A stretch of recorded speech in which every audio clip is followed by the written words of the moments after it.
This evening we have a subject which is probably one of the most difficult in the entire field of our interest. It has been said that the history of the study of consciousness is the history of religion, philosophy, and science. That these fields all depend, finally, on the gradual unfoldment of concepts concerning the power to know, the means by which knowledge is attained, and all the other ramifications by which reason and judgment can be derived from experiences of awareness. Some of the early modern philosophers were of the opinion that the term consciousness should be dropped entirely, as having developed gradually around itself such a frustration of meanings that it was no longer possible to use the term or the word intelligibly. Today it means almost anything that the individual wants it to mean. He applies it to every type of cognition, and he also involves it in nearly all of his spiritual and religious beliefs and ideas, with the result that semantically the word lost boundaries, and since the 19th century has been in comparative chaos as to internal structure. I don't agree, however, that we can afford to drop it as a word or seek for a substitute. Rather, I think we must clarify, in so much as we can, the essential meaning of our term and try to rescue it from the involvements into which it has fallen. As might be naturally supposed, our first difficulty is to define the term consciousness, trying to discover what it actually means. What do we discover? What do we actually find? Apparently, the term consciousness is most generally used to cover the field which we term awareness. It is a power or a faculty by which we are aware. By awareness, we mean awakeness. We mean that these faculties are in a position or in a condition to accept the stimuli that may come to them from a variety of sources, external or internal. Awareness, therefore, is the state of being in the presence of a recognized phenomenon of some kind. We are aware of things around us. And this brings us to the first question that has been asked. Is man aware of the fact that he is aware? Up to a very recent time, there is reason to doubt that. Awareness was an acceptance. The individual turned his attention from one thing to another and accepted into his nature the testimonies of his senses, things seen, heard, touched, flowed into him, but he was not aware of himself in relationship to these things. He was not aware, for example, that his own consciousness accepted or rejected these phenomena by intent or purpose. It was merely a something forever available to become aware of whatever stimuli was brought within its range. Gradually, however, the investigation of phenomena has led to the conclusion that whether we are aware of our own awareness or not, that there is a certain continuous activity from within ourselves, even in the most simple problem of seeing. Seeing is not merely the sense of sight, registering its own testimony upon something within man. Seeing involves a motion from within man, a motion of experience, a motion of inevitable and intuitive recognitions. The individual seeing, whether he is aware of it or not, immediately begins to estimate the thing seen. A power within himself begins to pass judgment upon the thing seen. And this judgment is nearly always based upon experience, based upon memory, or upon previous instances in which similar things have been seen, or upon comparison, or perhaps upon the intuitive sense of utilities involved. Whether we know it or not, we always see with a certain appraising power. We are constantly passing some kind of judgment about the things seen, accepting it, rejecting it, liking it, disliking it, responding to it pleasurably or without pleasure, actively or passively.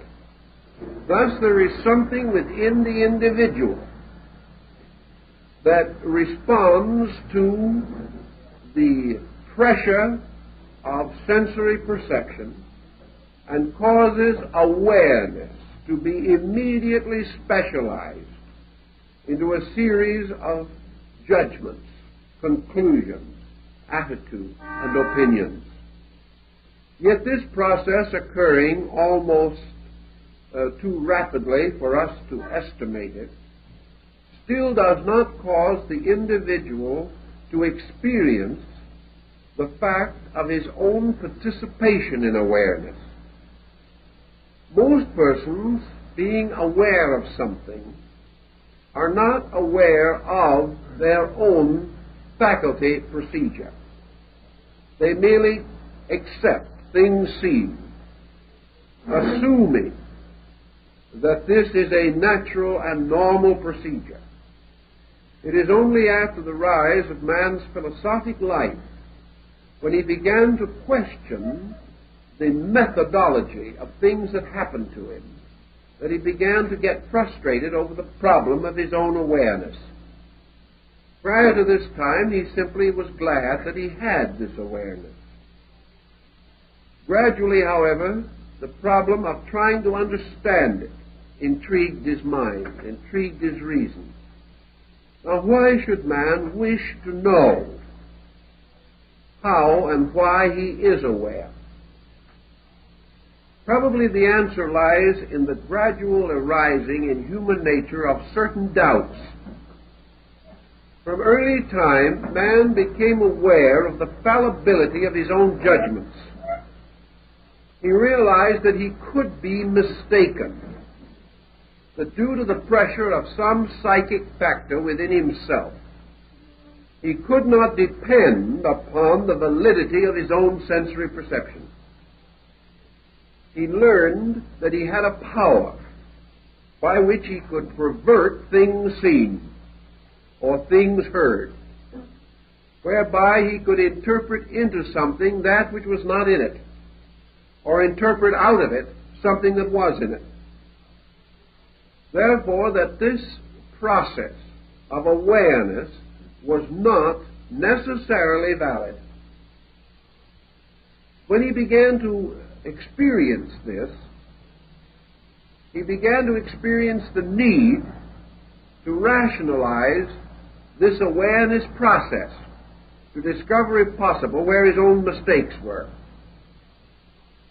He began to realize also that he could not depend upon the sensory perception for final judgment in important problems.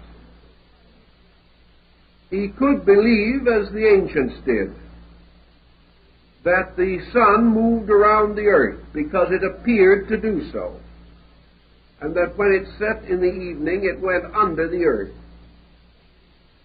to light the world of the dead. He had a good deal of phenomenal evidence to sustain him, but he learned gradually that his senses were wrong, that what he appeared to see was not the truth.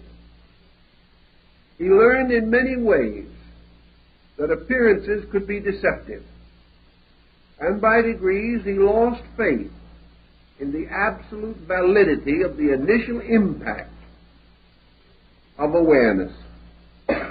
He became aware, for example, that people who looked nice and were well dressed could still cheat him. He discovered that individuals who looked very healthy could drop dead 5 minutes later.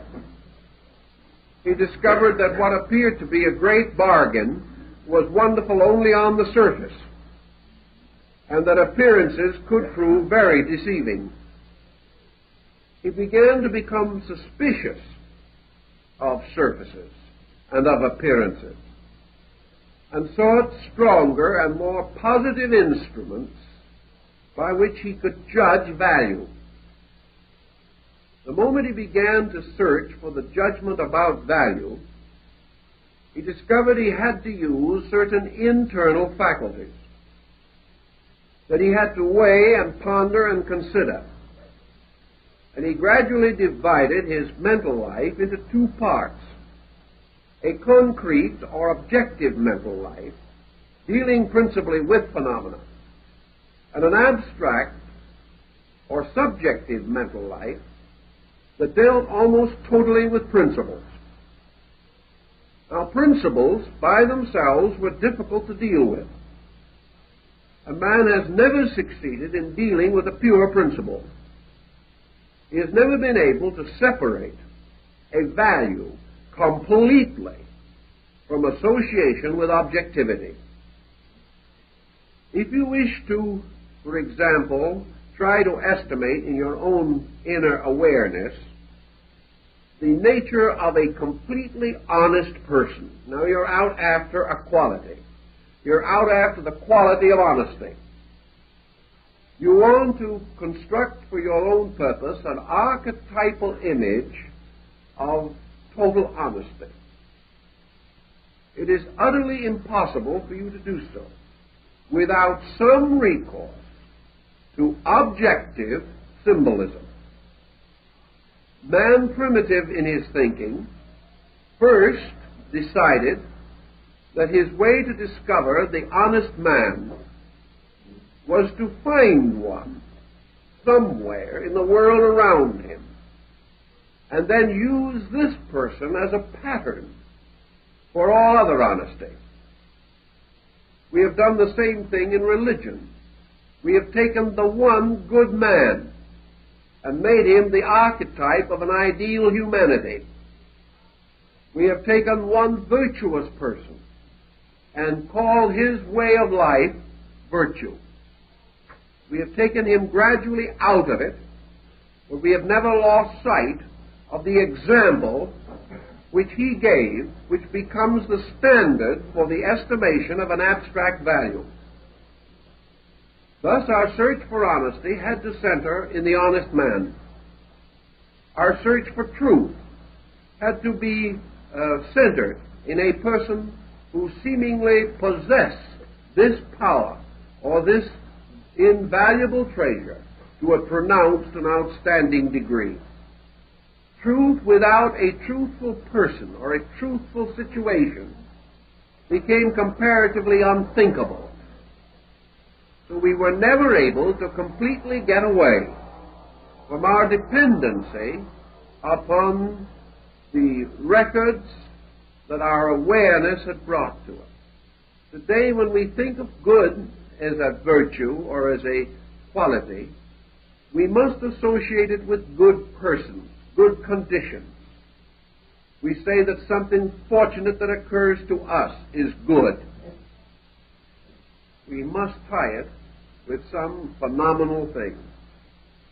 Thus, as psychology has pointed out, we are not yet in a position to say that what we call consciousness is an arbitrary something within us which judges all other things. We are not able to say that consciousness is something in us forever judging righteous judgment. We would like to say that it is, but we are not able to prove this, either in our own living or by recourse to the compound example of life around us. We must, in absolute honesty, therefore, say that consciousness as awareness is an awareness capable of error, an awareness which merely is awareness, but is not able to pass final judgment upon the qualities of which it is aware. Now this brings us to what you might almost call your Scottish metaphysical position on this, namely that consciousness per se and substantially represents the divine in man. That consciousness is a God-given attribute, inscrutable because it is divine, beyond definition because it is a spiritual thing, utterly transcending any of our objective or material experiences. Now this causes also a moment of pause, because we know that we are now in the presence of a serious dilemma. If consciousness is inevitably divine, then we must explain the margin of error which we find in it, because we are not able to assume that there is a margin of error in the consciousness of God. Consequently, if consciousness is inaccurate, if man can come to certain conscious conclusions which are not true, then consciousness cannot be totally and completely divine, because if it is, we associate it inevitably with the element of the infallible. And every aspect of consciousness that man knows today is fallible.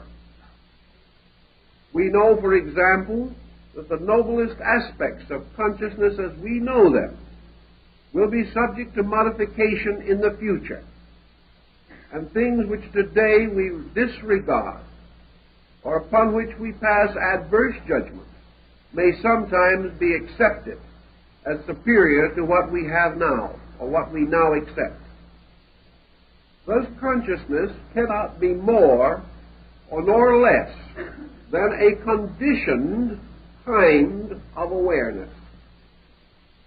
Now, what religion is really trying to tell us is that we actually have no definition or no true and complete explanation for this fact that we are aware.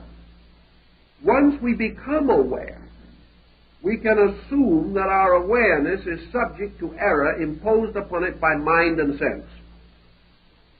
Thus, the awareness of man, recording any phenomenon, may be subject to error due to false or inaccurate recording.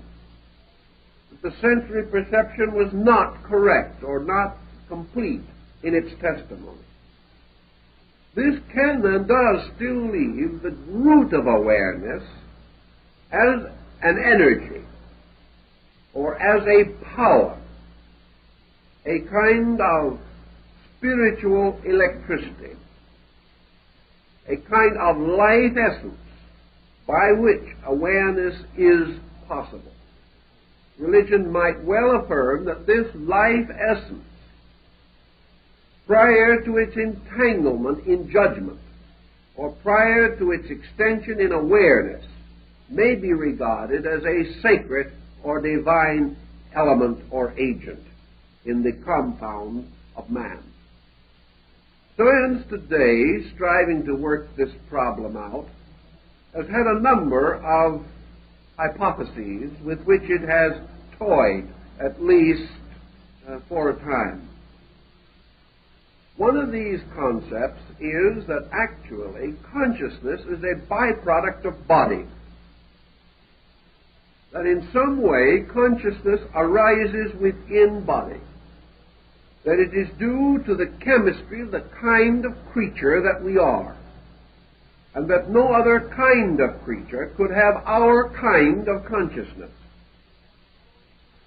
Now, if this is true, however, and consciousness arises from a complete chemistry of the body, then it would naturally follow that any major change in the body would alter consciousness, and this is not true. Therefore, we are forced to pause in this thought. In the war, the late World War, there were men who lost both arms and both legs. The total amount of the body actually lost being nearly 50%. Yet there is no evidence that their consciousness changed in any way. It did not mean that they recognized any major change in themselves as centers of awareness. They were naturally handicapped and perhaps mentally and emotionally most disturbed. But actually, they did not change basic consciousness. Also, it has been noted that consciousness is removed from any area of the body that is separated from the circulation of the central nervous system. Therefore, that in some mysterious way, consciousness moves in and through the body by means of the central nervous system. Therefore, if consciousness be regarded as an attribute of body, then the chemistry or alchemy must take place within the central nervous system so that the bodily contributions pass through certain changes and refinements or reorganizations in these areas before they can be regarded as the ground of a conscious reaction. In the last 10 years, the problem has changed its complexion again. We have less emphasis upon consciousness as byproduct of biological function.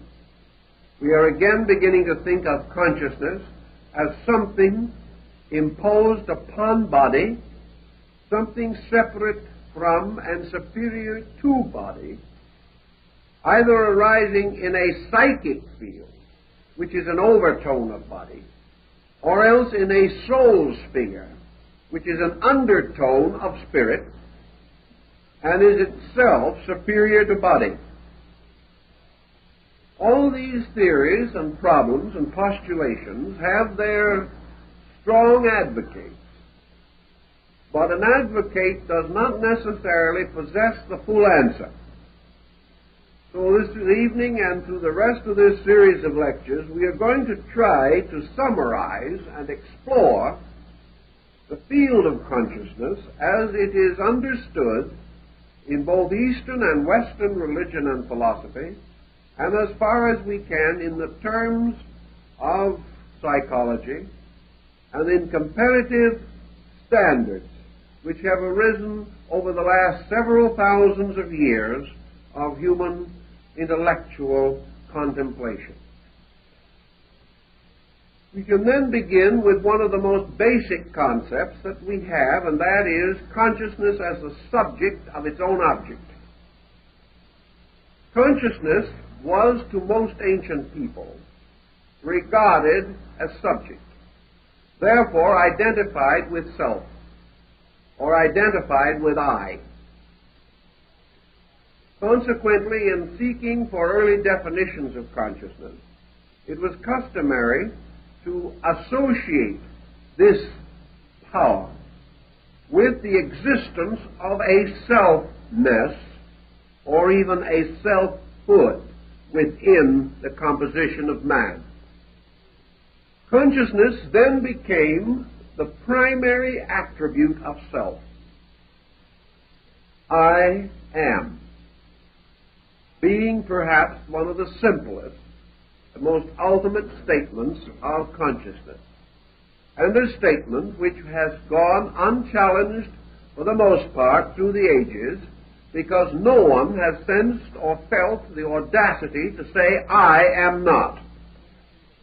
It sounds very defeating, frustrating, and difficult to demonstrate, because the very statement of the individual that he is not implies that there is something that is in the position to make the statement, which it immediately nullifies, because the statement cannot emerge from that which is not.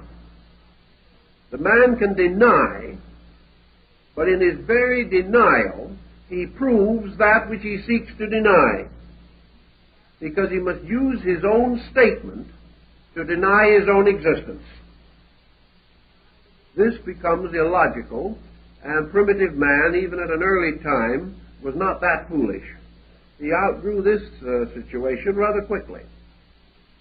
So he came to the conclusion that in some mysterious way, consciousness was man's statement of his own existence. That the man knew that he existed. And the mere fact that he knew that he existed was the primary proof of consciousness. How he knew, what he knew, why he knew, these questions have never been answered. But that he knew became a self-apparent fact, against which there seemed to be no possible attack. The individual attempting to demonstrate his own lack of self-existence found that it was impossible to make a demonstration without making use of the very elements which he sought to deny, so he was forced to give it up. We find in religious writings, therefore, quite frequently some simple statements such as I am. And we find this in the story of the visit of Moses to the court of Pharaoh in Egypt. When Moses and Aaron wanted to have the authority to appear, they wanted to know who had authorized them to go before Pharaoh. And God answered to them, tell Pharaoh, I am hath sent thee. I am. Being primarily, therefore, a statement of divinity. This I amness allowed man to remain for a very long time simply basking in the fact of his own existence. The fact that he existed, however, rapidly led him into complications. As this sense of I amness began to develop, man could not sense his own selfness except by the creation of a dynamic comparison. I am implies also the inevitable existence of that which is not I. I am makes a little wall around something which we call ourselves, and gives to this which is within the wall a peculiarity different from that which is outside of the wall. Therefore, the individual can turn toward himself and he can say, I am. He can turn away from himself and observe anything else in the universe and say, this is not I. So man developed a universe in which all things ultimately resolve themselves into two groups, I and not I. I was a very small group, consisting of one unit only. The not I was everything else that existed. Therefore, we may say that the not I was in an overwhelming preponderance. Also, this recognition of the I and the not I led to a further complication, namely that man could not and did not live by I alone. If the individual could have lived totally from within I, being an entirely self-sustaining creature, if he could have fed himself from within himself, clothed himself, if he could have reproduced his kind alone and without reaction from any other creature, if he could have created his own empire for one being and one being only, and have lived without any dependence whatever upon nature around him, he might have gone on in blissful indifference to the not I forever. But he could not do this, and he came upon another dilemma, namely, that in his experience, nearly everything that he wanted, everything that he needed, everything necessary to his survival belonged in the world of not I. He had to go out and cut down a tree when he wanted some wood. The tree was not I. He went fishing and he caught a fish which was not I. He then ate the fish, and then something happened, and the fish became a vital factor in the perpetuation of the I. The bones, however, he threw away. They were still not I. He had a family. He was very fond of his family in a primitive manner, whatever that might be. But that family was not I. And he gradually discovered also that the most difficult and terrible interval that exists in nature is the interval between two creatures with the same kind of I. He didn't have nearly as much trouble understanding animals because he thought of them the way he wanted to, and if he was wrong, they could never correct him, so he thought he got along very well. But the moment he tried to explain another I, another self, he found himself in conflict with a being like himself, with purposes and principles which might not agree with his own.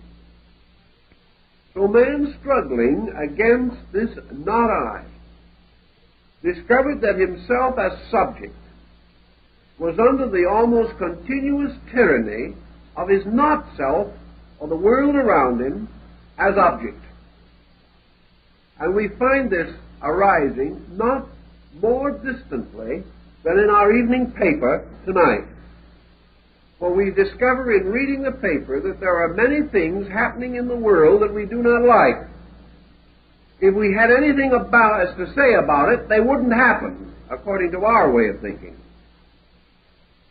We feel, however, that these things are being caused by not I, by somebody else, and that as sure as we are here, we must suffer from the happening and the doing of some other I that is not ourselves. Thus we have gradually grown to the position where we are all the victims of the collective objective, the thing outside of ourselves, and remain as passive observers, having a continuous awareness that things around us are going contrary to our inclinations and that there is nothing we can do about it. This is a rather confusing and crippling type of recognition. Man had it for a long time, however. This is not new with us, though it is new every time it happens. We have then man as self, looking around him into a world in which most of the values are very difficult for him to understand, and most of these difficulties arise from the action of other selves than his own. He may abstractly conceive of the fact that for everyone else he is also one of those other selves, and that therefore the universe is composed of an infinite number of selves, each one unique to the one who it belongs to, each one almost impossible of comprehension by anything except itself. This curious psychological situation has always been a cause of difficulty, and probably always will be, as long as it continues, because it places the human being in a strange relationship, a fatalistic, frustrating relationship with everything else that exists. Consciousness begins to tell us these things as we use it in terms of awareness. We therefore come to the conclusion that consciousness is in some way a rather individual thing. That consciousness has to be the sum or substance of something. So we then go to the next step, namely the possibility that behind each of the forms in nature there is a separate conscious entity. The moment we do this, we come into religion. For now we find the body to be possessed by a spirit, or occupied by a conscious being that has an existence of its own apart from body, but is brought into a relationship with body during the phenomenon which we call physical living. We now have, then, conscious beings who have dispositions, characteristics, and attitudes which they impose upon body. Body, then, now becomes the victim of spirit, or of the spiritual entity. The psychic being becomes the autocrat. Instead of body creating consciousness, body becomes merely the instrument for the expression of consciousness, whether this consciousness be good or bad, depending upon the nature of the being which inhabits the body. Now, what do we have in support of this concept? We have one thing that seemingly is very powerful, and that is this ultra-individuality of selves, this apparent hopeless separateness of selves. This situation that we see around us, that we are not understood by others, that the purposes sacred to us are meaningless to others, that basically we have great difficulty understanding and just as great difficulty being understood by any other being.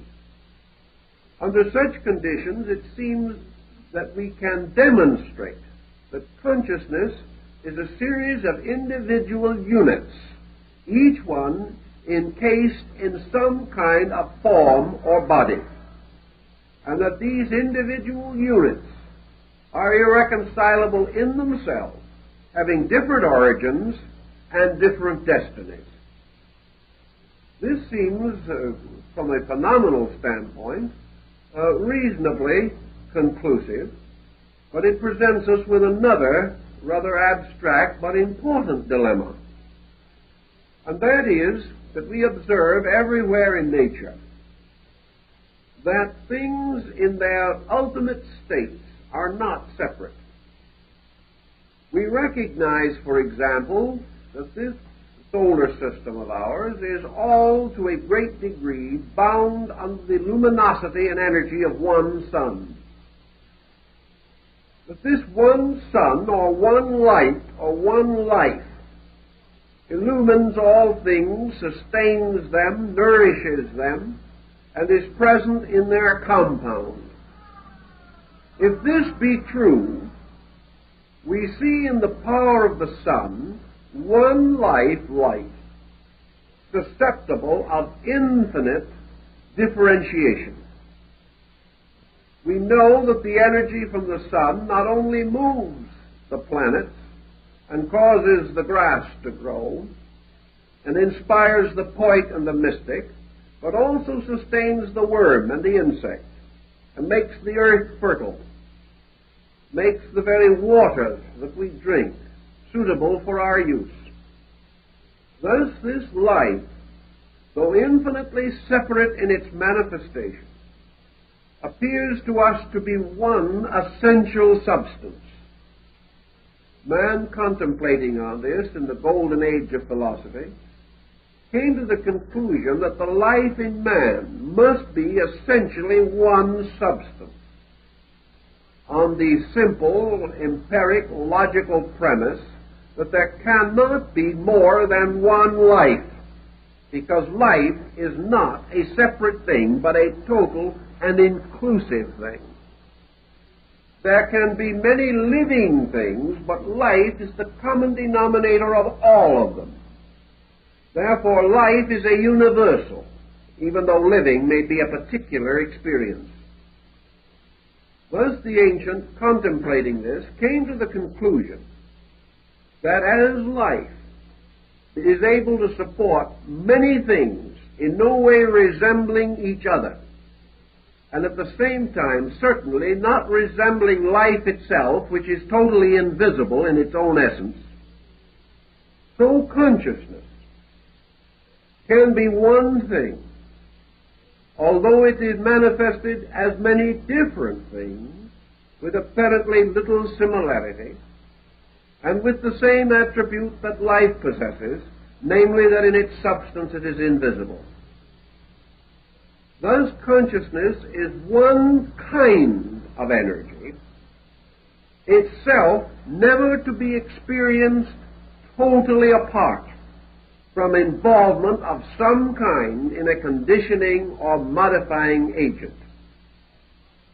That it is conceivable that life might ultimately be experienced apart from form, this cannot be denied, but such experience is not yet available to us as the basis for the estimation of value. So philosophy advised us to contemplate that while consciousness, as it relates to our personal life, is a highly individual thing, that it is sustained by a common energy, which is the root and source of it, and that this is a universal thing, but that while man in particular may be conscious of many things, he has no facility and no power by means of which he can be conscious of conscious life in itself, apart from any modification or form which it may assume. Out of this type of thinking, perhaps, developed the theories of Yoga and Vedanta. These theories being very largely based upon the recognition of a common universality of life, and therefore that behind all individuality, all personality, all separateness, there has to be one common energy, and that this common energy is actually a most uncommon energy, inasmuch as it is the pure energy of divinity itself. This, of course, led from a concept immediately to a precept, and Vedanta developed along the idea that having affirmed the existence of a transcendent universal energy, in this case a universal energy consciousness, that it was the privilege, duty, and responsibility of the human being to so integrate or organize his own resources that he could become increasingly conscious of this universal agent, that he therefore made his own way of life to achieve a universal experience of consciousness.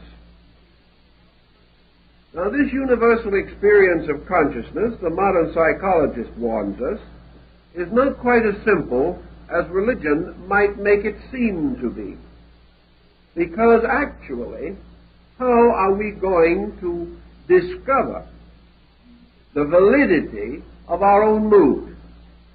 Supposing the individual actually has what he regards as a genuine experience of cosmic consciousness, how does he know that it is cosmic consciousness? By what comparison or by what value within himself is he able to judge the merit of any extension of his own consciousness beyond his own experience? This becomes a very difficult question.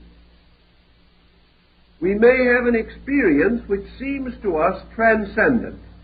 How transcendent is it? We may feel at any given moment that we have been elevated into a universality. Have we? Or are we merely drawing upon our own symbolism and simply projecting a mental image of a state which has become familiar to us through reading, through thought, through study, or through contact with some outstanding system of religion or ethics? I know, for example, that we all have studied what you might term consciousness dreams, dreams in which the individual appears to move into a superior state of consciousness from that of his daily living. He feels quite certain that he has entered into spheres of reality, transcending anything that he knows here. But has he actually entered them? Or has he merely visualized conditions that he has hoped would exist or could exist? Has he actually escaped the tyranny of his own mind? Or has he merely come under the more subtle influences of that tyranny, therefore a worse victim than before? This is hard to say without a very careful analysis of a particular incident under discussion. But it is a well-known fact that the individual can create a mirage, move into it, feel himself to have had extraordinary extension of consciousness, when in reality he has only intensely visualized certain mental patterns which he has previously experienced and accepted. All this causes us to be to a measure careful in our estimation of what this consciousness experience can actually mean to us.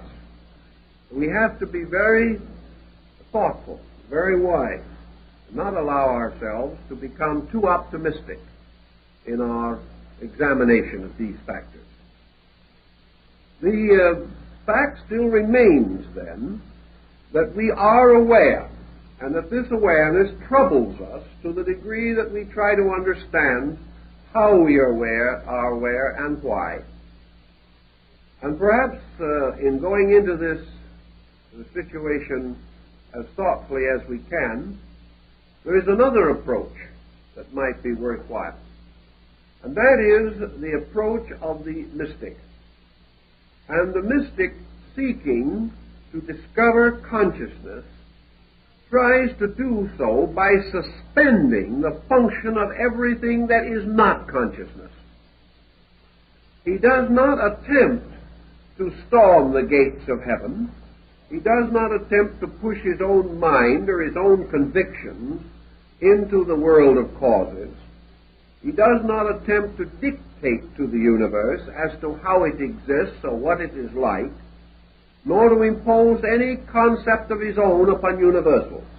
He takes the attitude that if he imposes no concept, if he suspends all of his own personal attitude, that which remains will form a kind of door by means of which the impersonal, at the root of himself, may come through into manifestation.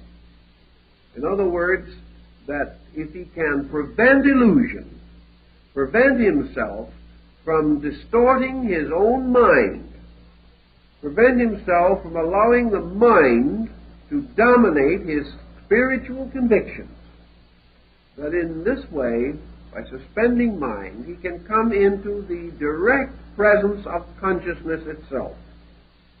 But the thing that blocks consciousness in man is mental activity.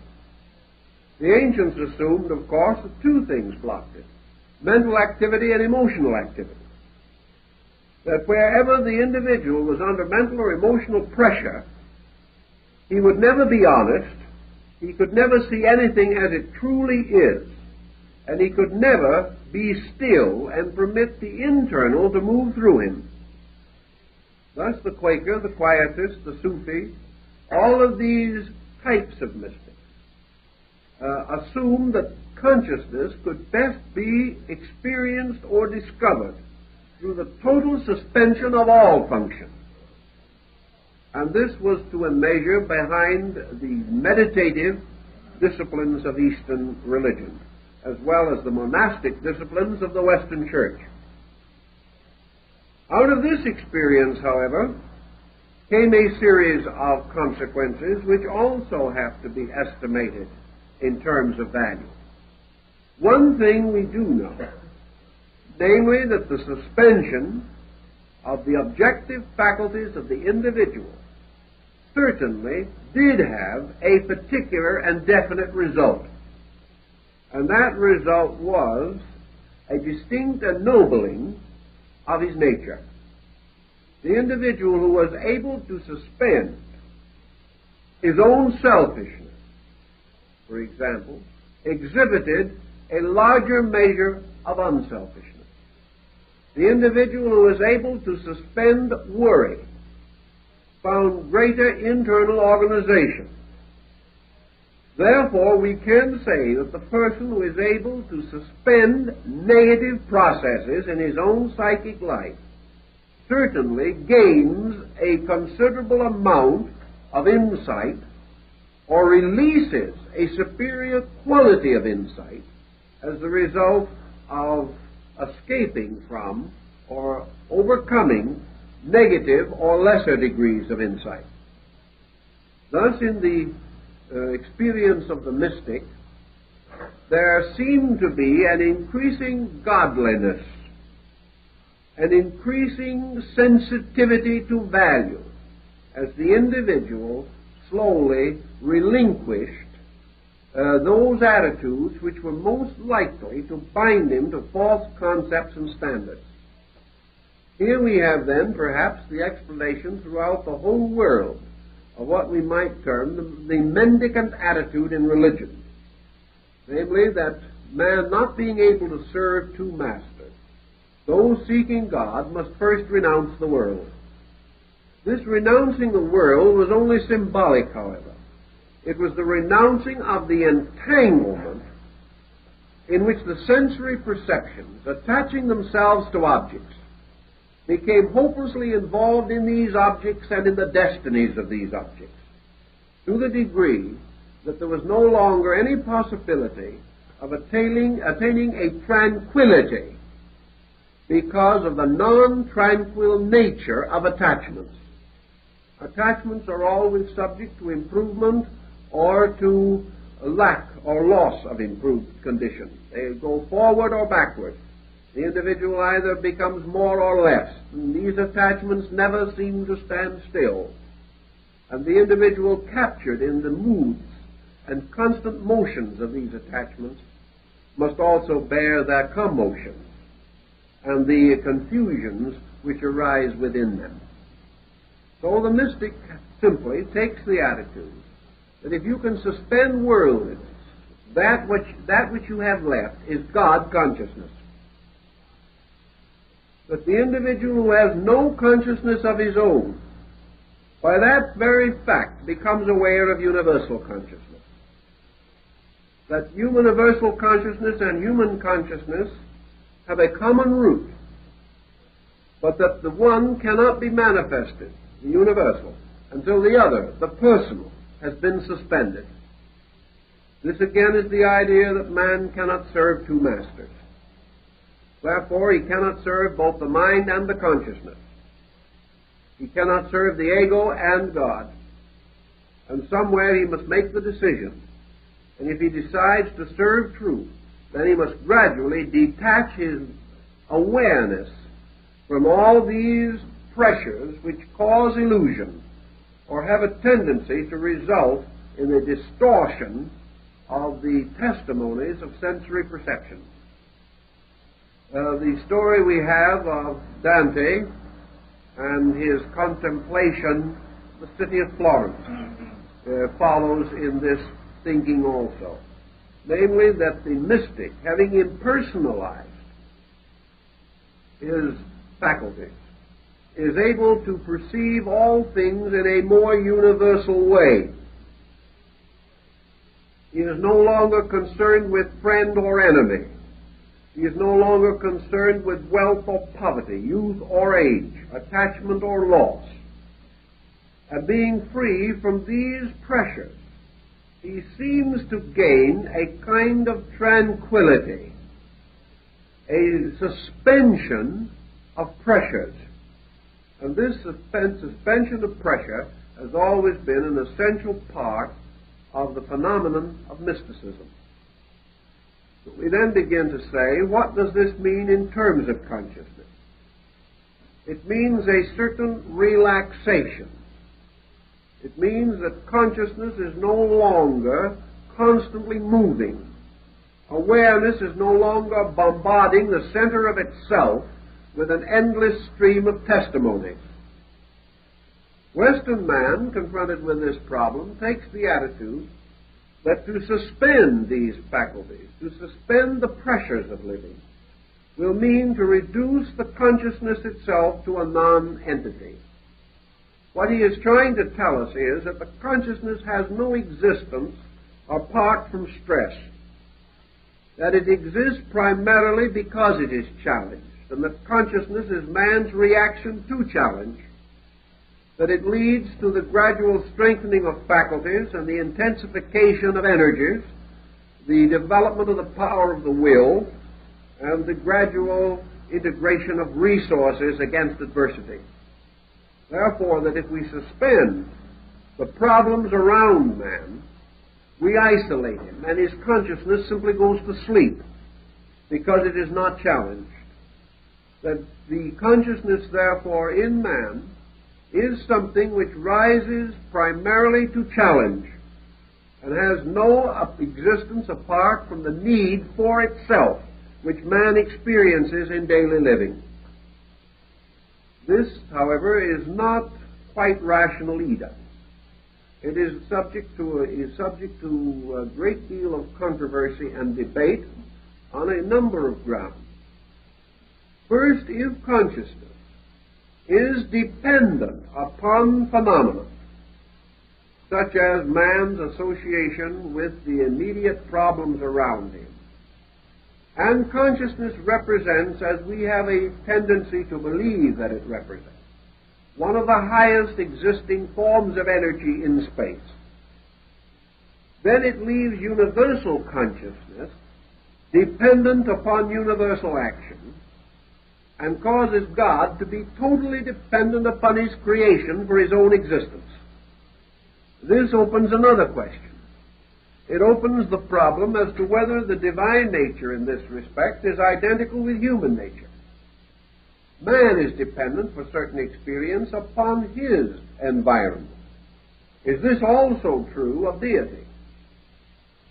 Is deity aware of its own existence only because of the struggle of creatures like human beings, who must in some way find the solution to their mystery, and in so finding it, do they contribute to the ultimate discovery of the mystery by deity itself? The ancients were disinclined to this viewpoint. They were more inclined to view a middle attitude as one perhaps of greater accuracy, admitting that consciousness is dependent in its manifestation upon phenomena. The ancient also affirmed that it has an existence and subsistence apart from phenomena. Therefore, that if the individual does nothing, in no way stirs mentation or emotion, suspends every faculty and observation and power that he possesses, that he does not, in so doing, destroy consciousness, or cause it to cease to exist, or to cease to have a natural faculty of its own. The ancients were inclined to assume that consciousness has an existence in itself, and that this existence in itself is perhaps the supreme mystery of all mysteries in the universe.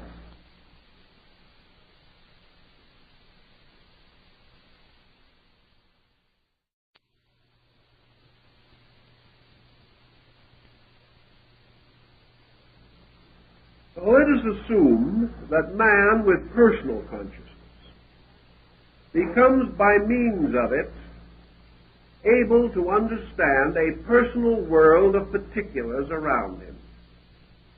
Yet with this particular or personal consciousness, man is not capable of understanding universal mystery. Man is only able to totally understand on a level. And here is something that's rather important to bear in mind. The moment the individual ascends above his own norm, his power to understand slowly decreases. The moment he descends below his present norm, his power to understand also decreases. If, therefore, man contemplates any form of life essentially less than his own, he contemplates it with no more assurance than he contemplates a life superior to his own. Man is therefore locked on a level.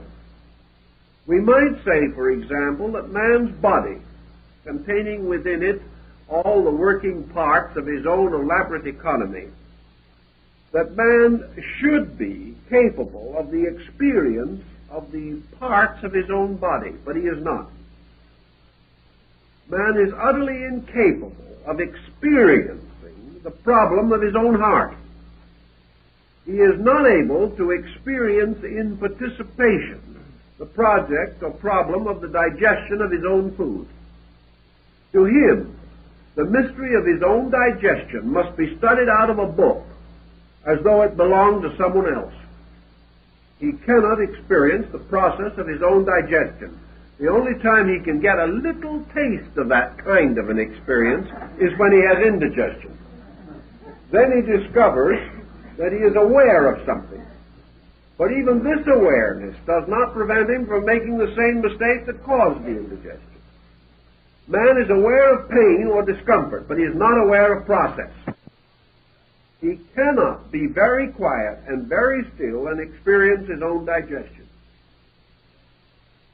He cannot be very quiet and very still and experience what happens to a nerve within his own body. He must consider even his own body as something separate from himself, something that he must study. He has to go to school with others to study the structure of body in common before he is able to examine his own. Yet this body belongs to him, and its energies are sustained by his life, yet he cannot share in it. If he goes upward into a world of more rarefied conditions of consciousness, he cannot, by moving inward, discover the nature of his own ideas. He cannot actually experience his own ideals. He cannot contemplate a superior state of himself, nor can he for one moment experience the consciousness of the orders or hierarchies which he believes are above himself in nature. It is very difficult for him to experience actually the wisdom of one of his own kind, slightly wiser than himself. And he certainly has difficulty in really appreciating one of his own kind who is a little more foolish than he is. He is locked within a very narrow gamut. And his consciousness thus simply does not escape either upward or downward under the normal functions of living. If, however, he enters into a state of contemplation, and he detaches himself from all worldliness around him, trying to absorb himself into the most subtle parts of his own being, could he then become sensitive enough to experience the functions of his own body? Eastern yogas tell us that he can, but that it requires a tremendous amount of discipline and a very highly developed science, and that also that to experience a state of awareness superior to his present state requires a very high advancement in the yogic art. But these things will not happen by accident, but that, of course, they will all happen gradually by evolution over long periods of time, because man is growing into new experience continuously. But until he actually experiences these things, he cannot cope with them. And consciousness, as consciousness, does not fill this interval. It does not make it possible for him to do that which is otherwise impossible. But the potential of consciousness seems to possess within it the power to accept growth by experience, so that experience never outgrows consciousness, but becomes a new instrument for its manifestation on a higher level. All these factors then contribute to another point. Thinking of personal consciousness, the individual, following the old concept of microcosm analogies, which dominated thinking for 1,000 years in Europe, became a habit, comes to the next conclusion. Is his own state of consciousness a key to the relationships of universal consciousness? If, for example, man is personal, and the universe is bigger than man, and must support many men, many beings, many creatures, may we justly ascribe to the universe a universal consciousness, even as we ascribe to the person a personal consciousness? We may certainly do so, but when we divide consciousness from personal to universal, what do we experience in the process of so doing? Do we know any more than we did before? In the majority of cases, we do not. Universal consciousness simply becomes our consciousness applied or projected by ourselves toward a state which we have not experienced, but which we must conclude is bigger than our state. Therefore, we come up with the idea that universal consciousness is greater. Because this universal consciousness is associated with God, it is better. Because deity is presumed to be all-knowing, this universal consciousness is omniscient. Because God is everywhere, this universal consciousness is omnipresent. And because God does all things, this universal consciousness is omniactive. But when we have said these things, what have we said? We have only tossed long words around. We have not actually experienced any of the factors involved. We have simply projected our own state upon the universe and assumed that as man has the awareness of self within his own nature, that the universe is ruled by a being also possessing awareness of self. Awareness of self by man is called personal consciousness. Awareness of self by deity is called universal consciousness. Because deity, being the universe, being the totality of existence, self-awareness for deity implies total consciousness. Yet, self-awareness as applied to man does not imply personal total consciousness. We are to assume that deity, by its consciousness, is aware of the sparrow's fall. But man, with his world, by his personal consciousness, is not aware of the infirmities of his own flesh. He may sicken and die before even recognizing the symptoms. Man is not aware of the burden placed upon the blood vessels of his own body. He does not have to carry the load of the smallest cell as a conscious experience in his own life. Yet, man as a person controls a body of which he is unaware, and which he therefore frequently perverts to his own ambitions. Had he the consciousness of it, he would not do so. How then shall we affirm that universal consciousness is actually aware of us any more than we are aware of the cells within our body? We affirm these things, but we do not know them to be true. We also affirm them on the testimony of certain individuals who claim to have had certain experiences. We do not deny these experiences. But until these experiences can be so standardized that they can be examined by more than the handful of isolated witnesses, we cannot, on the other hand, totally accept, without question, findings about which we have inadequate information or substantial knowledge. We must keep many of these points in comparative suspension, because we simply do not know. I have a feeling, however, that if we are to search for the answers to these things, and psychology is desperately seeking these answers today, perhaps more than ever before, and in the future probably even more avidly than now, that we have to recognize that consciousness, as we wish to understand this, is more than merely universal cognition. I do not think that the actual definition of consciousness in terms of universal consciousness means universal cognition. I question if we will be able to supply evidence that consciousness is directly associated either with cognition or awareness. That these terms represent our effort to explain an aspect of consciousness rather than the total nature of consciousness itself. In all probabilities, consciousness is, as far as we are able to estimate, not conscious. In this sense of the word, that consciousness is a kind of an infinite potential which is capable of infinite unfoldment from within its own root.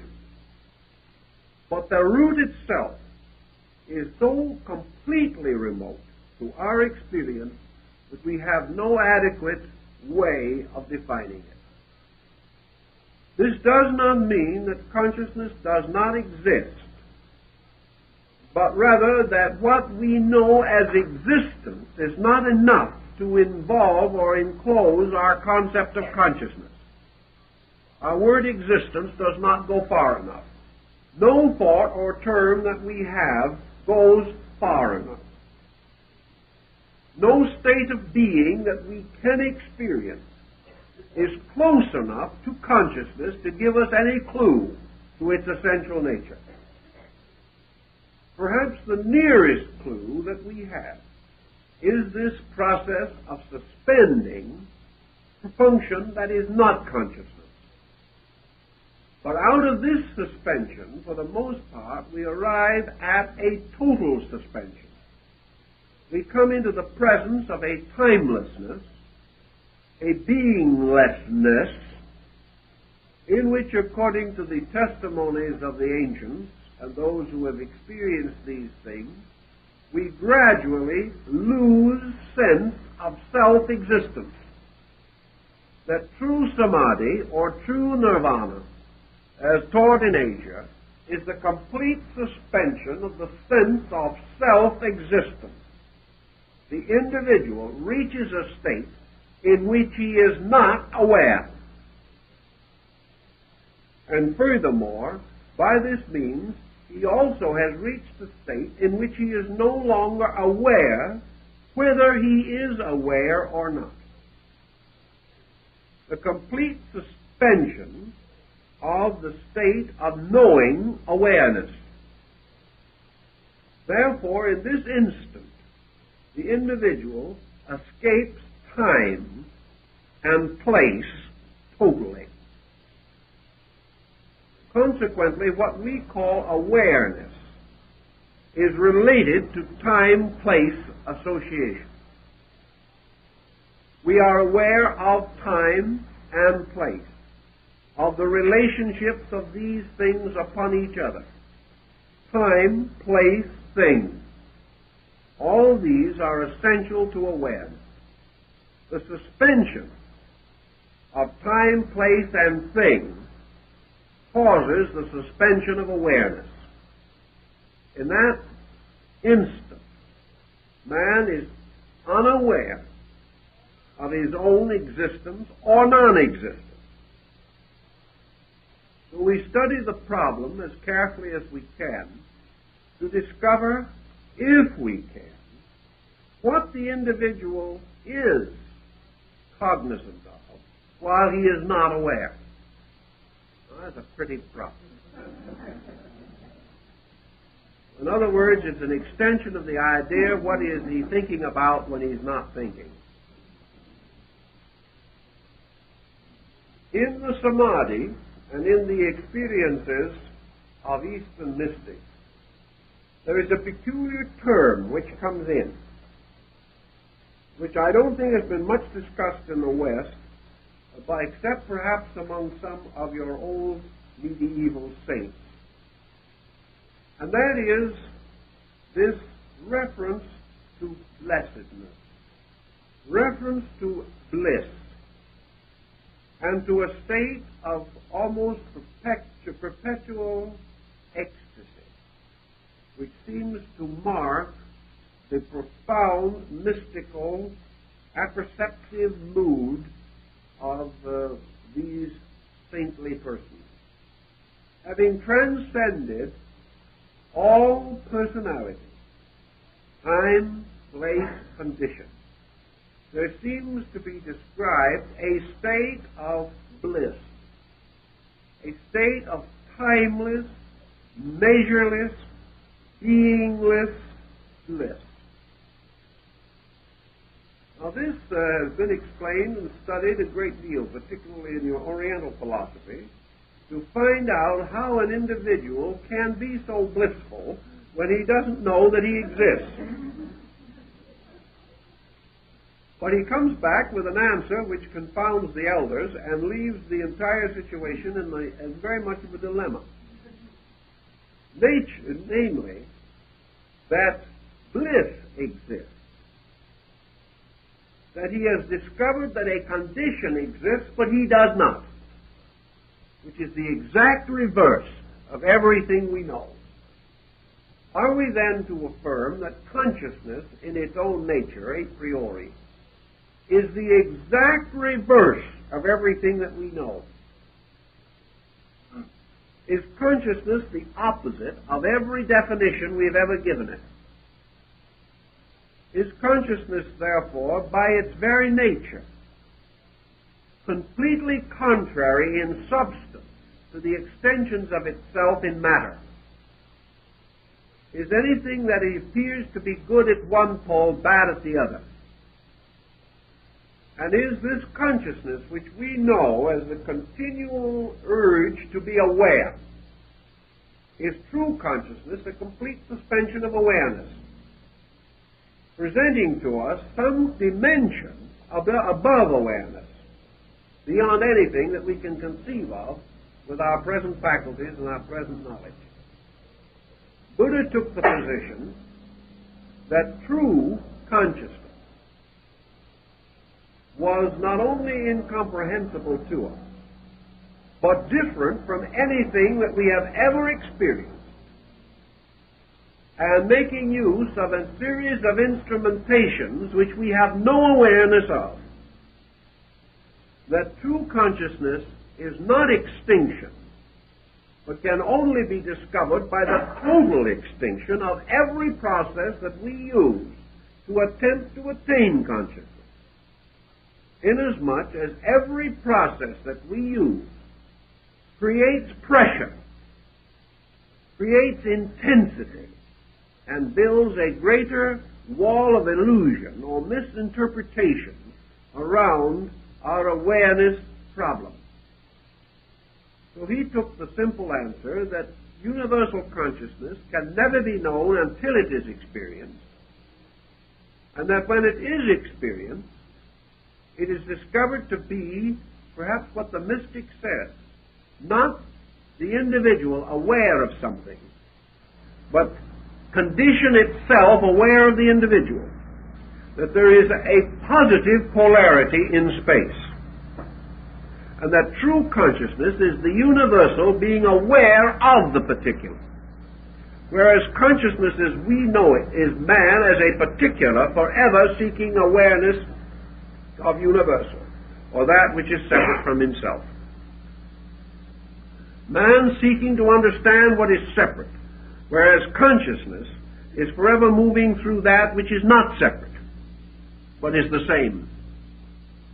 Consequently, true consciousness is the discovery of sameness, or the total experience of sameness, whereas our type of consciousness, our analytical consciousness, is constant awareness of difference.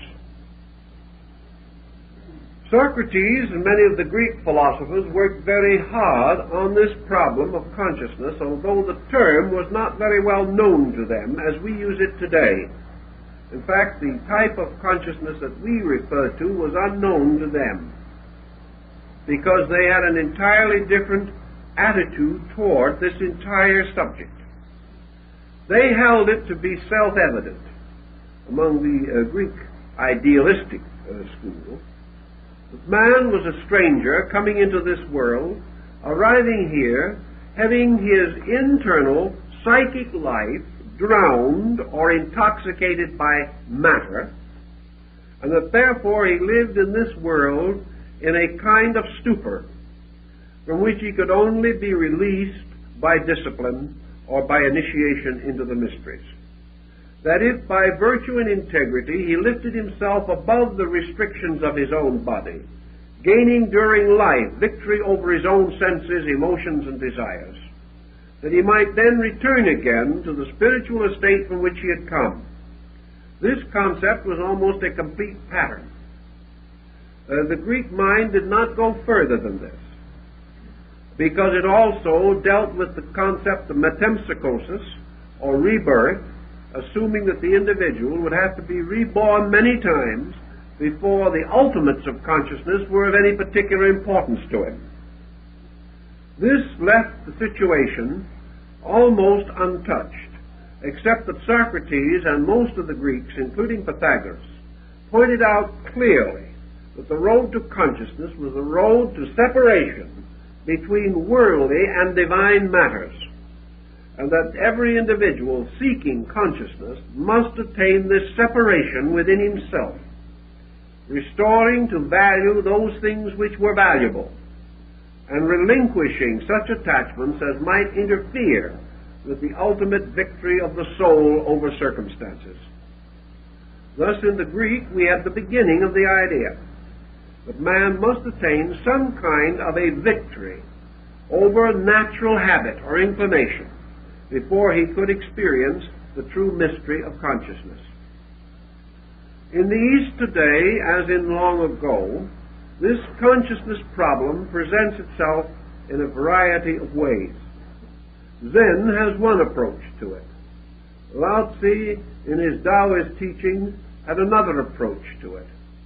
But all of these approaches have to do with certain things. One of the points always emphasized is discipline. Now, how shall we understand discipline in relationship to consciousness? For example, how are we to assume that man's consciousness, being as it is more or less polluted by the condition under which he exists, placing upon him or making available to him a discipline superior to his own state? Yet we know this can happen in the ordinary life of man. We know that a man who has lived a corrupt existence, becoming aware of this fact, may place a resolution upon his own nature, by which he is going to correct these faults of character and restore his integrity as a person. Thus man may, by perceiving those around him, and being inspired by conduct superior to his own, or discovering that his own conduct is no longer suitable to his nature, may improve or change himself. Discipline implies this particular kind of adjustment. Discipline is the mature person placing certain restraint upon his own conduct. One kind of discipline is called lawfulness.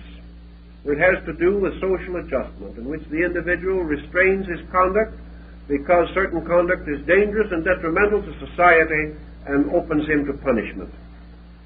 There is another type of self-restraint which is imposed upon the individual who has discovered that excess is dangerous to his own nature. He has discovered that unhappiness, misery, sorrow, pain, these things have arisen from his own conduct. Therefore, he is inspired and impelled to make certain changes within his nature. Go further into this same policy, and you come to your philosophic theory, namely that discipline philosophically imposed is man's recognition that it is possible for him to control his own faculties, that it is possible for him to impose upon his own nature certain rules suitable for the improvement of his own total being, and that such may be termed discipline or penance, or may be applied by an obligation or an oath or by a voluntary commission. All of these things ancient peoples understood, and they made certain vows, and they took certain rites by which they dedicated themselves to the better conduct of their own lives. So in yoga and in most of the Eastern disciplines and in Christian monasticism, rules for the refinement of self were taught and were imposed upon those who desired certain spiritual advancements. And I think that in the majority of instances, these rules, though perhaps difficult, had numerous virtuous connotations. I think the loss and complete lack of self-discipline, which has so distinguished our modern age, is responsible for a large part of the trouble that we are now in. The individual failing to accept a responsibility to himself has lost the wonderful privilege of being stronger than his own desires.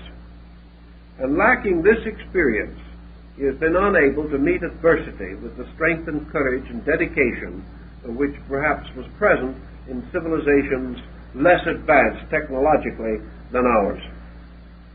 So that the possibility of self-discipline, as in Zen or in Taoism, must be given due consideration.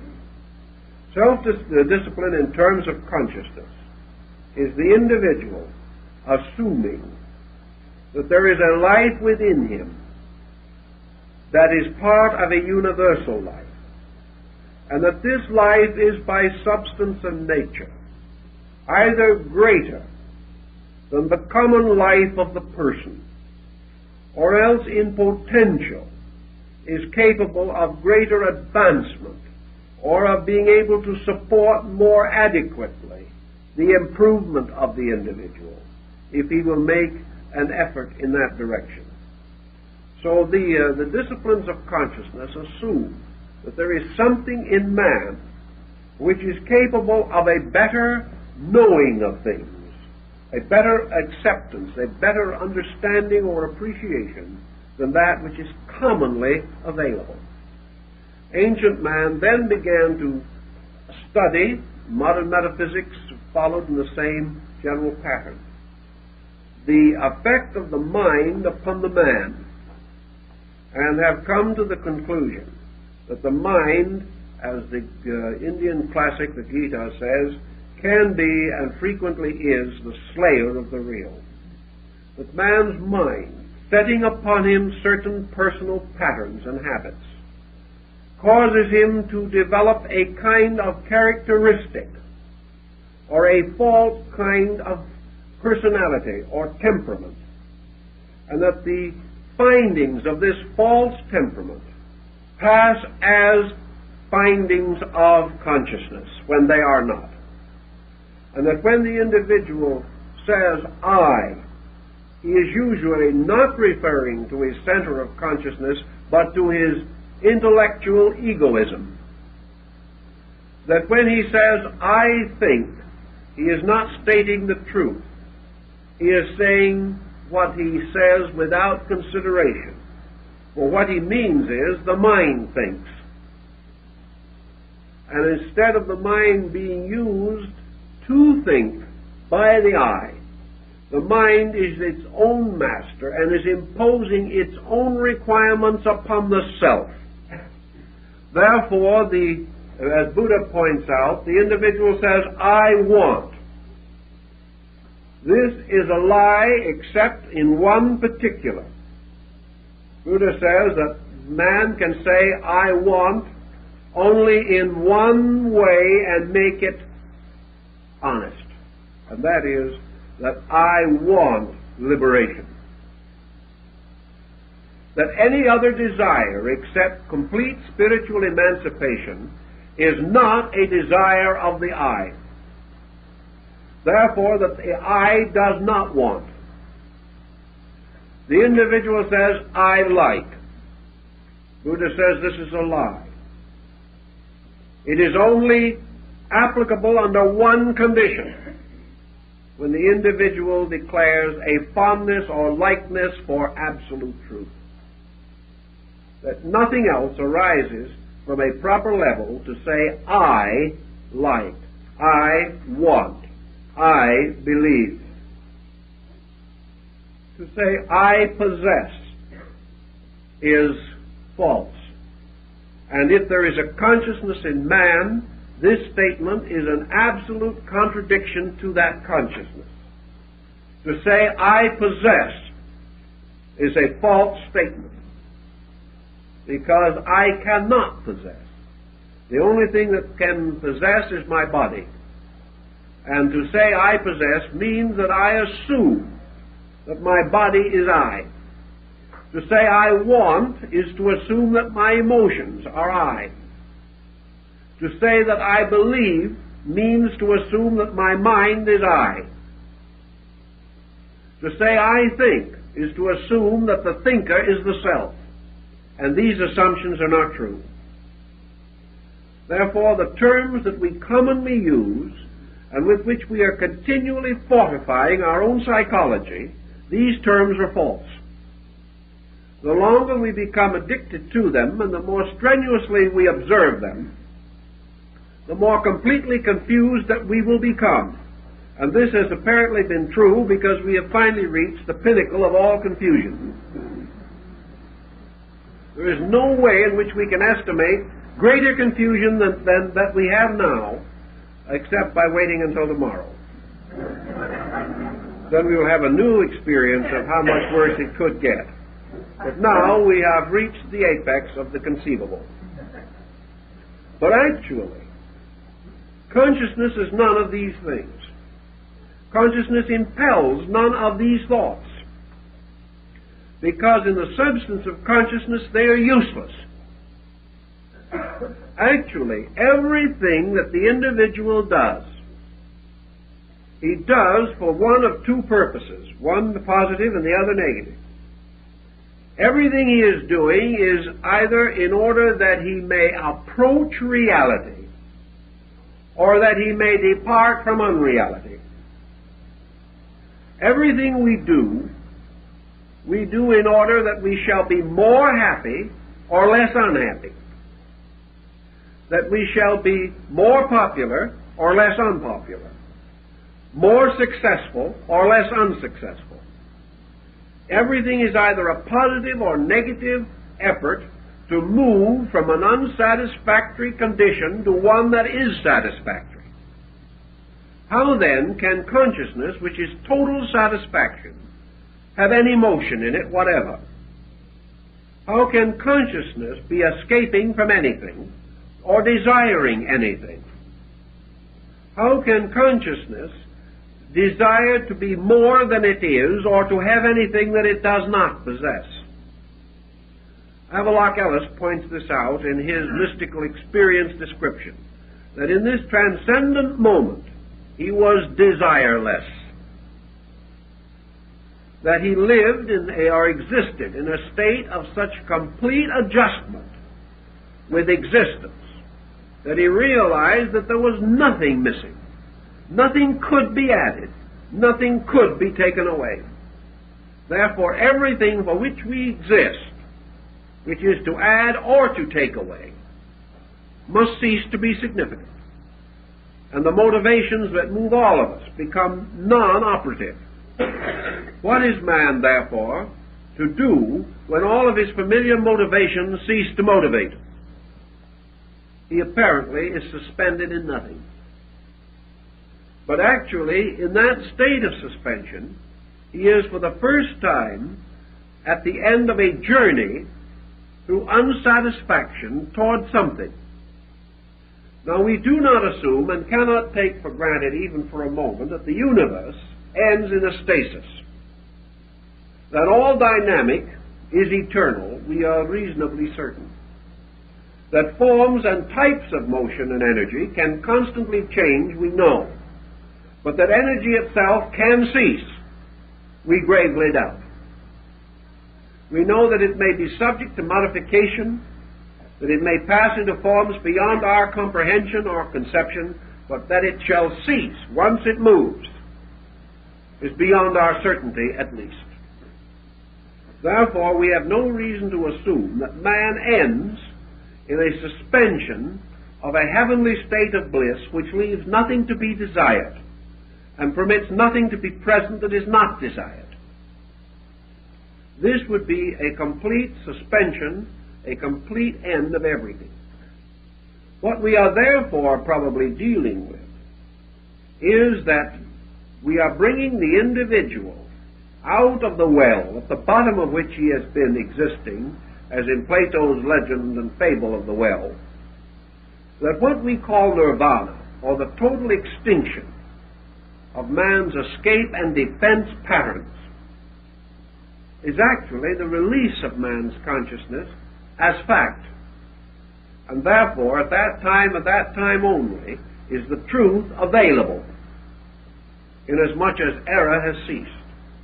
That actually, under those conditions, man passes from a prenatal state, which is the one he's in now, into a condition of birth, being born out of ignorance into a state of reality. That state of reality is therefore comparable to our concept of consciousness. But under the present condition, we are simply unaware of it, being no more able to remember or recognize it than we are to remember our state before birth. Yet that we had a state, we know. What it was, we do not know.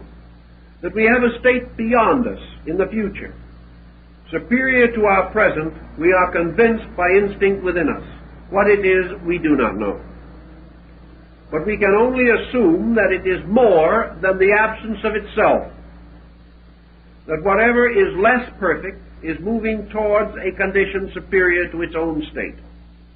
We do not wish, however, to be caught in the thought that the pushing of the present condition into the future makes it perfect, nor that the complete satisfaction of any pattern that we now hold means security.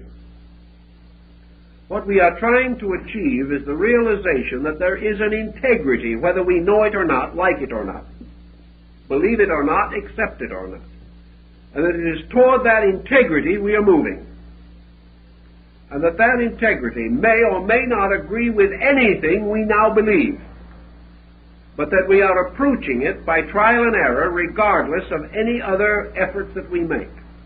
And your disciplines imply that it can be approached by discipline also. Discipline merely being the exhaustion of error by character rather than by accident. Under these conditions, man is capable, perhaps, of so suspending error in his own thinking and in his own formulas that he is capable of the experience of consciousness. That he will be able to experience it completely in body is unlikely, but that he can experience a shadow of it. A sensing of what lies beyond it is conceivable if he performs these disciplines and follows in the footsteps of those who have led the way to these supernormal experiences of awareness. That brings us then to the next step in our problem. What is the difference between universal consciousness and universal mind? Universal mind, apparently, has always been held as a demiurgus or as a secondary deity. The universe brought into existence as a mystery of consciousness. Therefore, creatively engendered by consciousness which is creative, And creativity is the principal difference between consciousness and intellect. Intellect is not creative. Consciousness is. Wherever intellect seems to create, it is because of consciousness content that is behind or operating in pattern with intellect. But universal mind becomes the regulator, the administrator of the world in which man exists. It was therefore sometimes referred to as the third logos. It is the world, mind, or intellect, the imposer of regulation, rule, and statute. And the world under its intellect becomes a rational animal moving in space.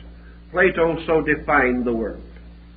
When the Greeks referred to the world, they referred to what we would call the solar system, or perhaps even the universe in some of the connotations that they had of the term. So the world as a mental entity is a mental autocracy in space.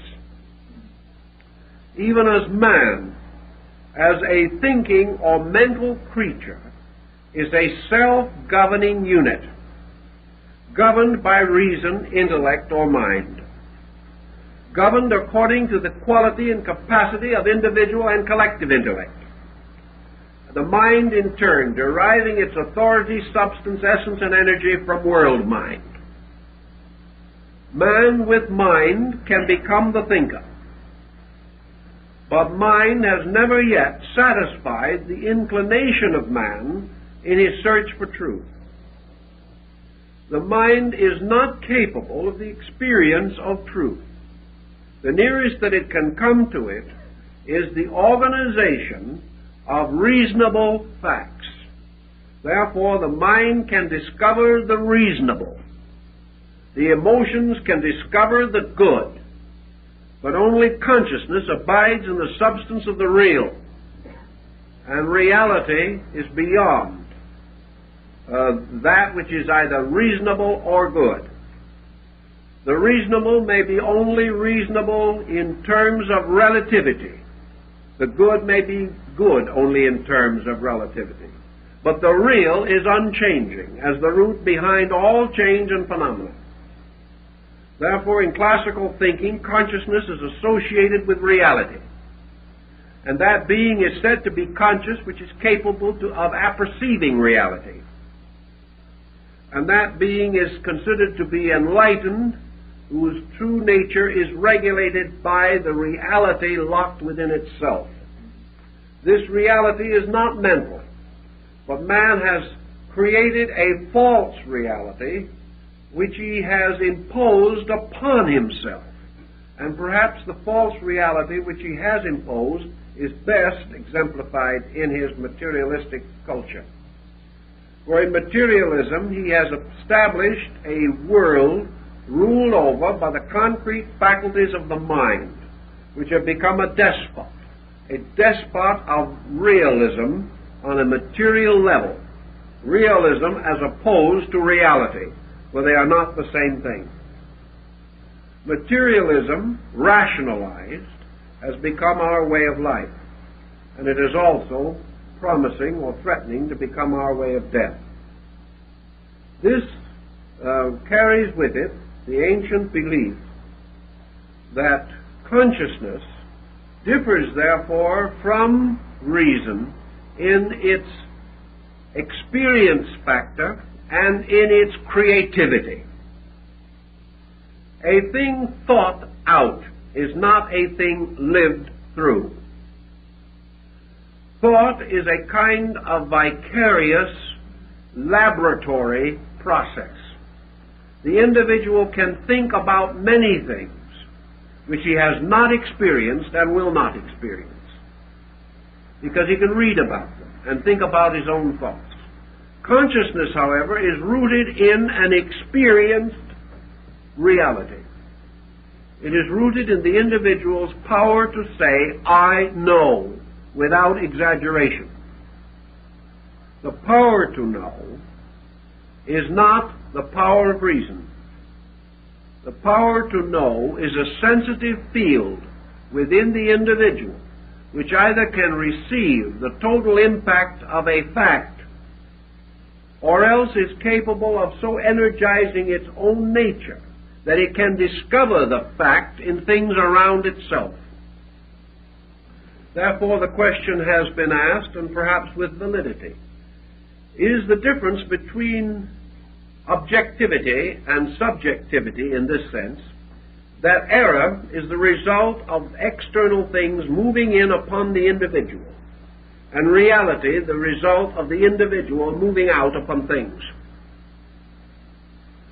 This could be a valid comparison if we do not push it too far. I think there is no doubt in the world that consciousness discovers value in things, and that it does so by an intentional purpose.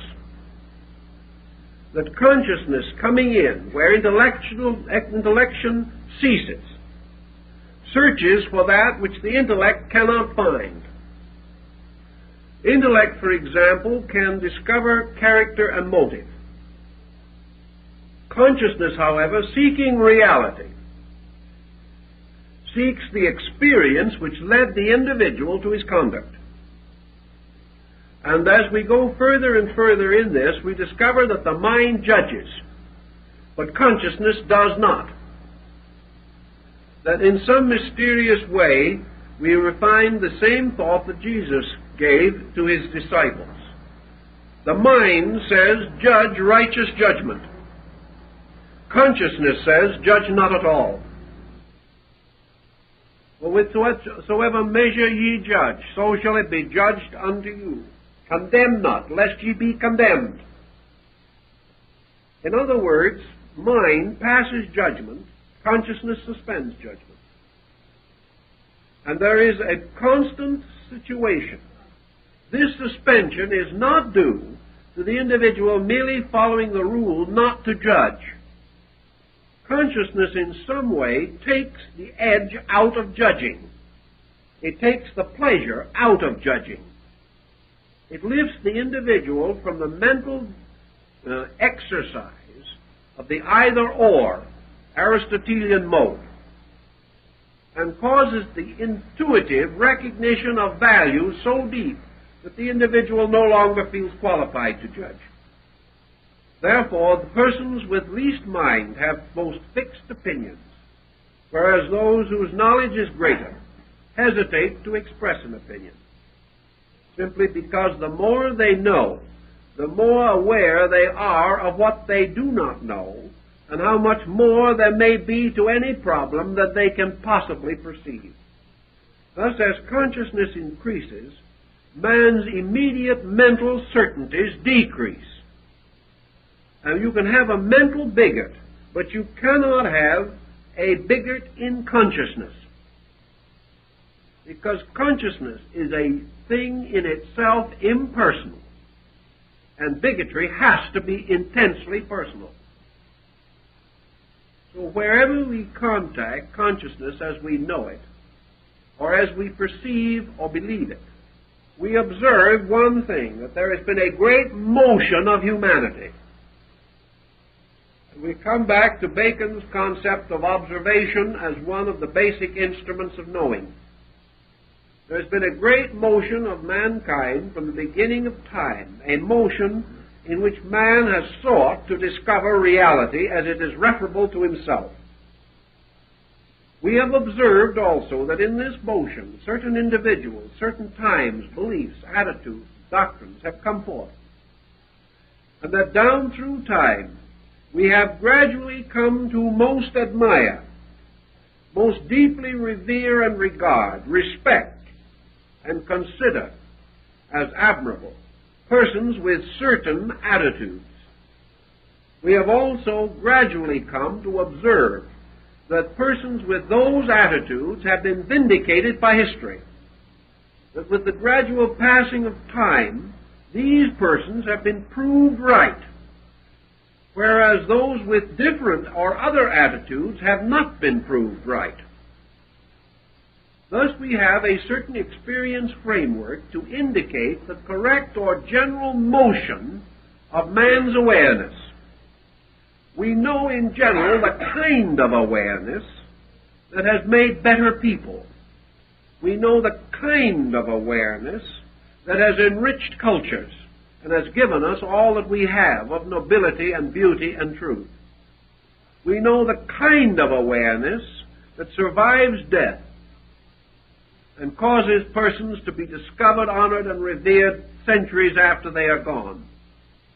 We also find that this kind of awareness is seldom accepted by their contemporaries, and that whereas those popular in their own day have disappeared or been forgotten, those clinging to certain broad, unchanging patterns have been remembered after their own time, and still are remembered, and that among those with certain attitudes, the immortals of our remembrance have been selected, and that these persons continue to influence the world and have always influenced, since their own time, at least certain groups. We know, for example, that Plato is read today 1,000,000 times more than in his own day, whereas many great names of his time are not even remembered to us. Thus, certain types of thinking have not only moved individuals, but have contributed to the permanent motion of peoples, of cultures, have led to the gradual building of sciences, for upon certain foundations that must have been true, the sciences that we have gradually developed were developed. Had they been essentially false, we could not have built upon them. So there are attitudes, there are beliefs, there are teachings that have survived simply because of a strange integrity locked within them. These patterns give us some concept of what constitutes the direction in which man is presumed to be moving. We know that such consciousness as this, such attitudes as this, are exemplified by the Sermon on the Mount of Jesus, by the words of the prophets of ancient Israel, by the wonderful discourse of Muhammad at Mecca, also by the first sermon of Buddha, seated at Sarnath, along the side of the Indian road, and in the wonderful works of Confucius and Lao Tzu, that these have all struck certain identical chords, and that man has instinctively known that these were right, regardless of how he conducted himself. Thus, out of this, we have a direction of consciousness. We know that this direction has caused us, for some reason, to admire most those who, forsaking all other things, have clung to truth, and those departing from all personal or selfish ends have dedicated themselves to the common service of their fellow men. These persons have lived. Therefore, the search for consciousness, or the experience of consciousness, is bound into this pattern, so far as we are able to understand it. And if there is a way toward consciousness for man, it is in this way of gradually decreasing selfishness, decreasing personal ambition, and the gradual elevation of universal value above personal value, that such a compromise of position, that such a change from our common pattern, has caused great sorrow and misery to these people, we know. Yet in themselves they were greater than their sorrow or their misery, and out of them has come historic martyrdom, individuals who were perfectly willing and gloriously ready to sacrifice their lives to protect others or to preserve principles and convictions which they regarded as greater than life.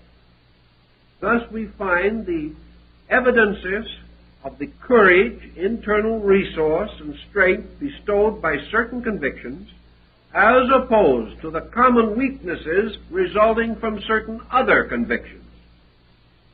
From these broad factors, we must finally come to the conclusion that man has accepted subconsciously, whether consciously or not, has accepted subconsciously that there is a consciousness superior to intellect, that this consciousness has an existence apart from intellect, that this consciousness is impersonal, universal, and in its essential ideals and principles seeks to bind up all differences, unite all discords, and reflect or reveal the common unity within life and living. That this consciousness has to do with the mending of broken things, the overcoming of all separateness, man's outgrowth of egoism, selfishness, ignorance, and superstition, and that within man is the vision of this need, and that discipline comes to him as he gradually clarifies this position and seeks to gain the strength of internal resource available to him once he begins to move in harmony with it.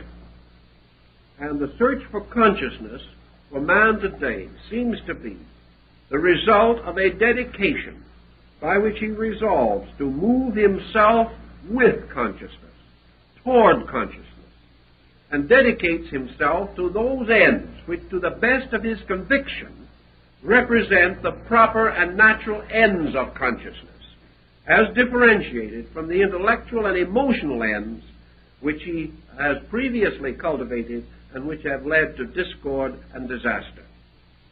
So we have this experience of consciousness, with man seeking to do those things which man's universal experience has demonstrated to be right, does gain greater courage, greater insight, and greater internal strength. And from these circumstances may assume that at this present stage of his growth, this is the direction which it is proper for him to take, and that therefore he gains the support of consciousness by dedicating himself to those universal values which he senses within himself, and which, if they have any origin at all, certainly originate in consciousness rather than in the selfish, separating factors of his ordinary existence. So the individual dedicating himself to his superordinary self, to that which is beyond his common, daily purposed self, finds that he gains greater strength and greater ability, greater respect and honor, and achieves greater good. For these reasons he assumes that such motion on his part is motion toward consciousness, or with the approval of consciousness, and that he is rewarded by the release of greater understanding from within himself, this understanding being that part of consciousness which he conceives it to be possible for him to sense, know, or understand.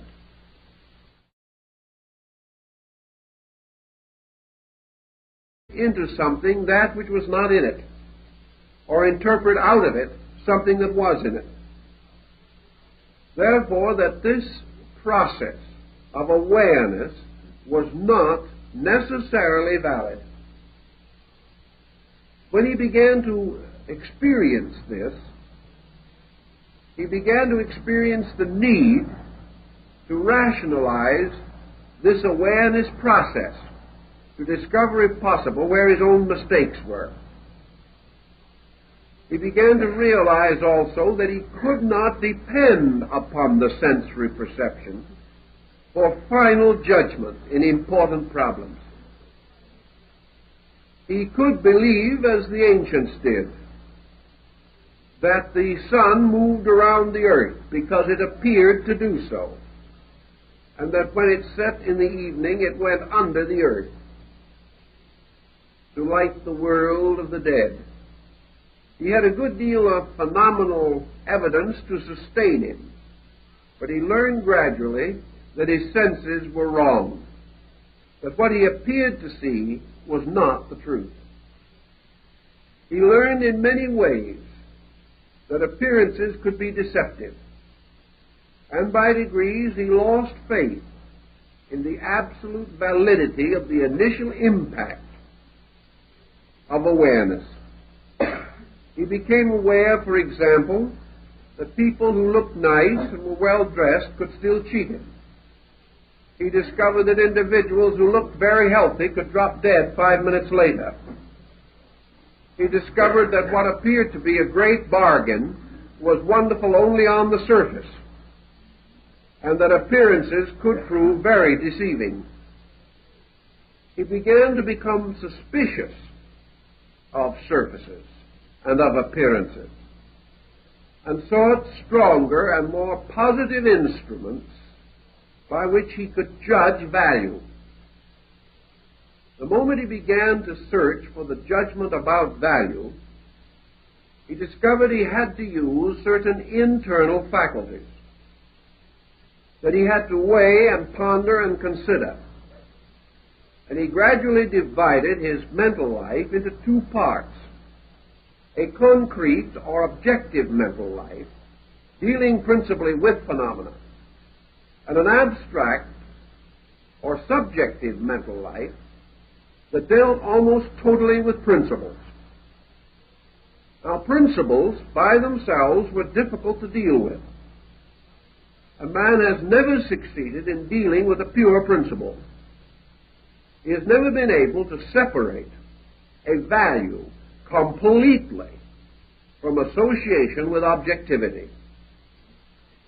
If you wish to, for example, try to estimate in your own inner awareness the nature of a completely honest person. Now, you're out after a quality. You're out after the quality of honesty.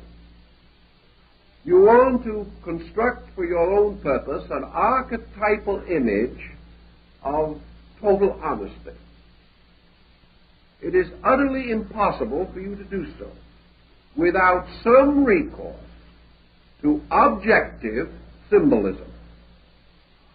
Man, primitive in his thinking, first decided that his way to discover the honest man was to find one somewhere in the world around him, and then use this person as a pattern for all other honesty.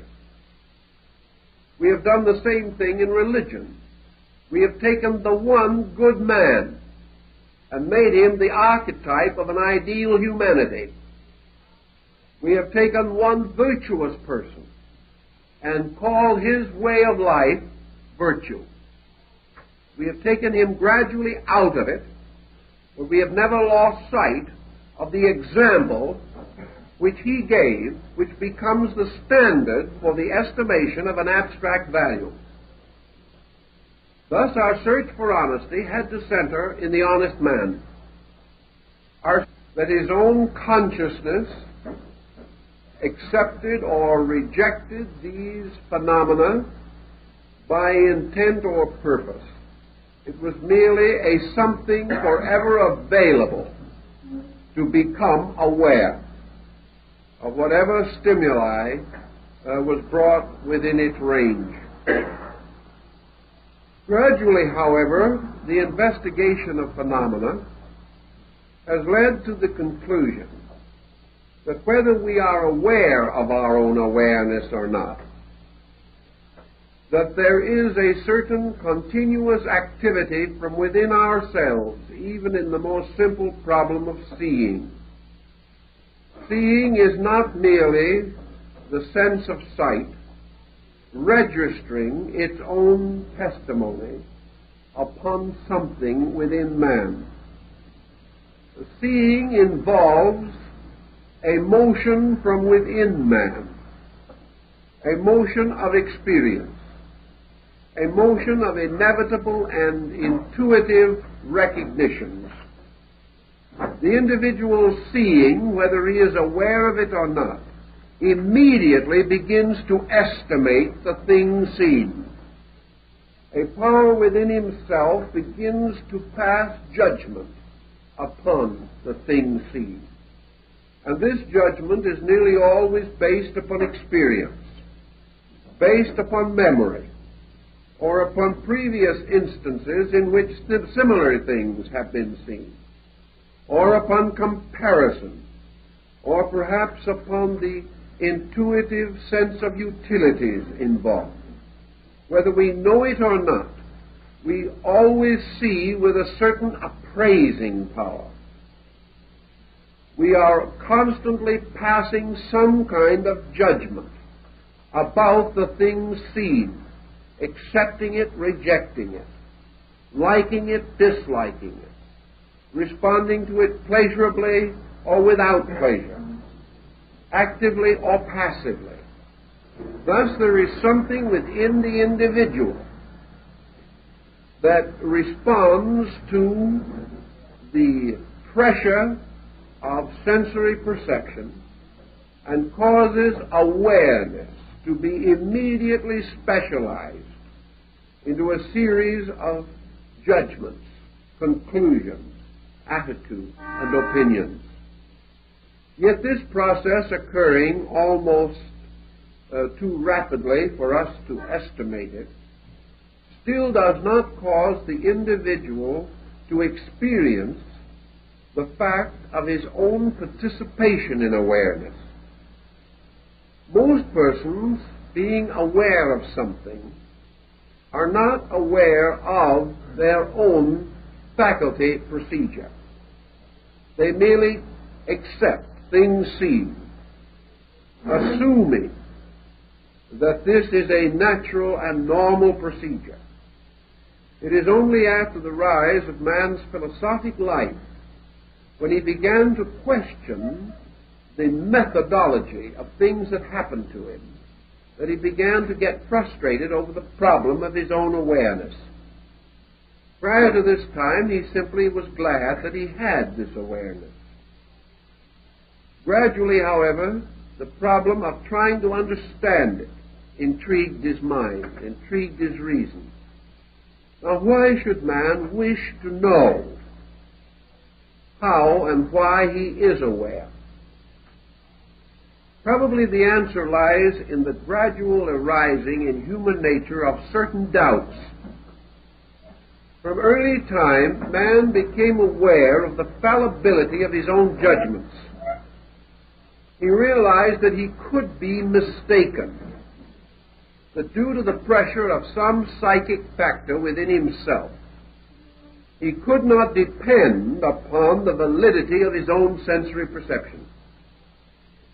He learned that he had a power by which he could pervert things seen or things heard, whereby he could interpret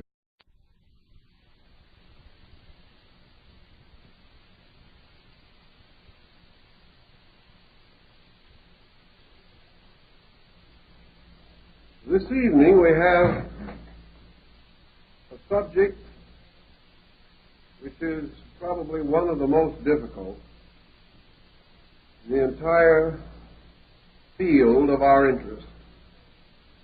It has been said that the history of the study of consciousness is the history of religion, philosophy, and science.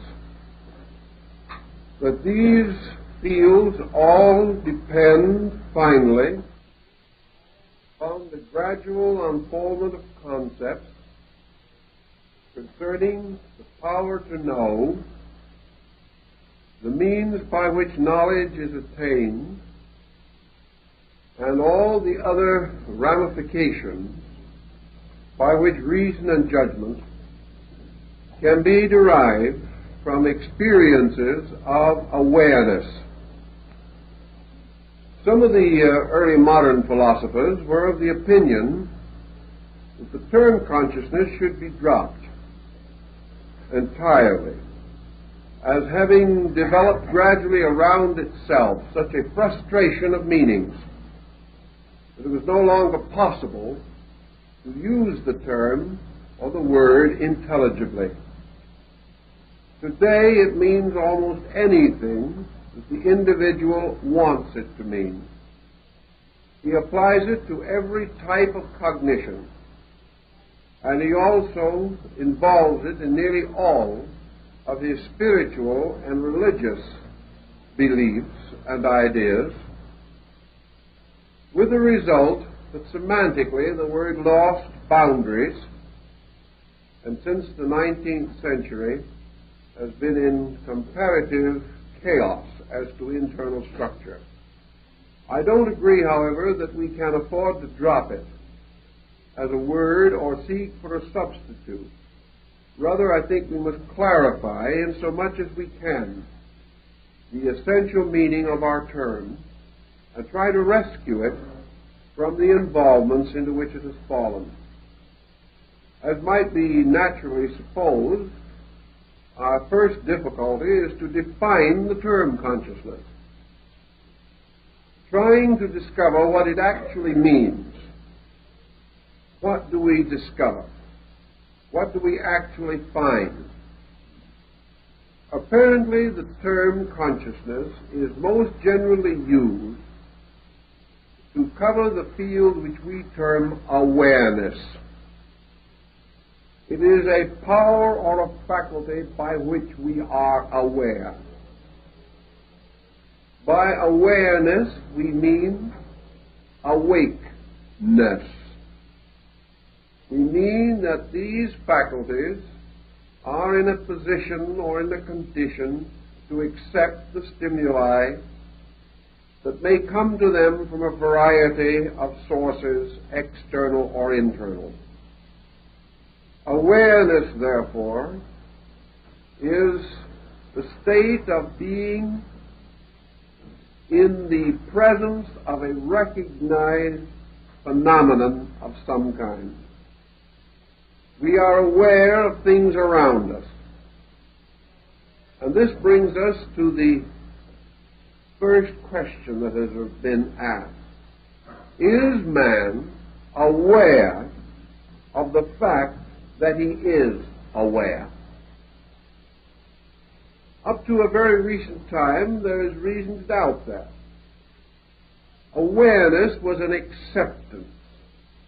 The individual turned his attention from one thing to another and accepted into his nature the testimonies of his senses, things seen, heard, touched, flowed into him, but he was not aware of himself in relationship to these things. He was not aware, for example, search for truth had to be centered in a person who seemingly possessed this power or this invaluable treasure to a pronounced and outstanding degree. Truth without a truthful person or a truthful situation became comparatively unthinkable. So we were never able to completely get away from our dependency upon the records that our awareness had brought to us. Today, when we think of good as a virtue or as a quality, we must associate it with good persons, good conditions. We say that something fortunate that occurs to us is good. We must tie it with some phenomenal thing. Thus, as psychology has pointed out, we are not yet in a position to say that what we call consciousness is an arbitrary something within us which judges all other things. We are not able to say that consciousness is something in us forever judging righteous judgment. We would like to say that it is, but we are not able to prove this, either in our own living or by recourse to the compound example of life around us. We must, in absolute honesty, therefore, say that consciousness as awareness is an awareness capable of error, an awareness which merely is awareness, but is not able to pass final judgment upon the qualities of which it is aware. Now this brings us to what you might almost call your Scottish metaphysical position on this, namely that consciousness per se and substantially represents the divine in man. that consciousness is a God-given attribute, inscrutable because it is divine, beyond definition because it is a spiritual thing, utterly transcending any of our objective or material experiences. Now this causes also a moment of pause, because we know that we are now in the presence of a serious dilemma. If consciousness is inevitably divine, then we must explain the margin of error which we find in it, because we are not able to assume that there is a margin of error in the consciousness of God. Consequently, if consciousness is inaccurate, if man can come to certain conscious conclusions which are not true, then consciousness cannot be totally and completely divine, because if it is, we associate it inevitably with the element of the infallible.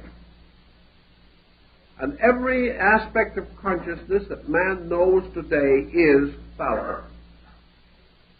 We know, for example, that the noblest aspects of consciousness as we know them will be subject to modification in the future, and things which today we disregard or upon which we pass adverse judgment may sometimes be accepted as superior to what we have now, or what we now accept. Thus, consciousness cannot be more or nor less than a conditioned kind of awareness. Now, what religion is really trying to tell us is that we actually have no definition or no true and complete explanation for this fact that we are aware. Once we become aware, we can assume that our awareness is subject to error imposed upon it by mind and sense. Thus, the awareness of man, recording any phenomenon, may be subject to error due to false or inaccurate recording. The sensory perception was not correct or not complete in its testimony. This can and does still leave the root of awareness as an energy or as a power, a kind of spiritual electricity, a kind of life essence by which awareness is possible. Religion might well affirm that this life essence, prior to its entanglement in judgment, or prior to its extension in awareness, may be regarded as a sacred or divine element or agent in the compound of man. Science today, striving to work this problem out, has had a number of hypotheses with which it has toyed, at least for a time. One of these concepts is that actually consciousness is a byproduct of body. That in some way consciousness arises within body.